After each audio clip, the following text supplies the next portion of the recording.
মিয়ানমারে চলমান যুদ্ধবিরতির মেয়াদ বাড়াতে রাজি হয়েছে জান্তা সরকার ও প্রধান বিরোধী দল ন্যাশনাল ইউনিটি গভর্নমেন্ট। ভূমিকম্পে বিধ্বস্ত দেশটিতে উদ্ধার তৎপরতা ও ত্রাণ কার্যক্রম স্বাভাবিক রাখতে এই ঐক্যমত্যে পৌঁছেছে তারা। 17 এপ্রিল আসিয়ানের চেয়ারম্যান আনোয়ার ইব্রাহিমের সঙ্গে বৈঠকে সময়সীমা বাড়ানোর পক্ষে মত দেন তারা।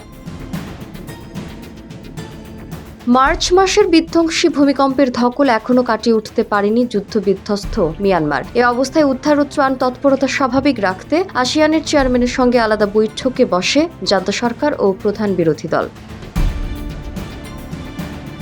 থাইল্যান্ডের রাজধানী ব্যাংককে অনুষ্ঠিত বৈঠকে অংশ নেন জান্তা প্রধান জেনারেল মি অং হ্লাই এবং বিরোধী জোট ন্যাশনাল ইউনিটি গভর্নমেন্টের উচ্চ পর্যায়ের প্রতিনিধি। উভয় যুদ্ধবিরতির মেয়াদ আরও বাড়ানোর পক্ষে মত দেন, তবে কতদিন বাড়ানো হবে তা নিশ্চিত করা হয়নি। 18 এপ্রিল মালয়েশিয়ার কুয়ালালামপুরে এক সংবাদ সম্মেলনে তথ্যগুলো নিশ্চিত করেন আনোয়ার ইব্রাহিম।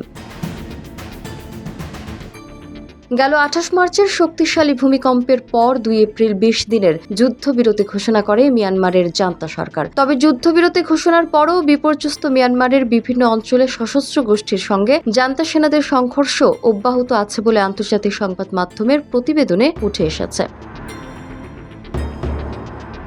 আনোয়ার ইব্রাহিম বলেন, আঞ্চলিক জোট হিসেবে মিয়ানমারের প্রতিটি ক্ষেত্রে আসিয়ানের সংযুক্ত থাকা উচিত, তবে এই সুযোগ সামরিক সরকার যেন নিজেদের টিকিয়ে রাখার জন্য ব্যবহার করতে না পারে সেদিকেও লক্ষ্য রাখতে হবে বলে সতর্ক করেন তিনি।